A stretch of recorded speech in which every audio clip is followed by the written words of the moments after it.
Autumn can be a truly spectacular time in the garden when deciduous shrubs and trees turn dazzling fiery shades of yellows, orange, purples, reds.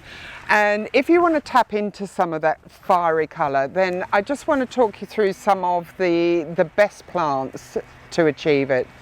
So the first group I'm going to talk about are the hydrangeas. Now lots of hydrangeas will take on these fiery tones, but it's the hydrangea quercifolia or oak-leafed hydrangea that puts on probably the best display. Now this is a really easy to grow plant. It produces lots of summer flowers in these big long panicles. It gets quite big. It's a stunning shrub and puts on this fantastic autumn display. Now the next group of plants are the Paratias. This one is a much more compact form. It's called Persian Spire, and it's got a compact habit which is slim and upright. It's truly one of the best for autumn colour. The next plant is a Viburnum opulus. Now you'll recognise this in springtime when it produces big snowball-like clusters of white flowers. It's really gorgeous, and of course two seasons of interest: in flower and again in autumn when it just turns these beautiful russet shades. Then I have to mention the Amaryln. They're really versatile.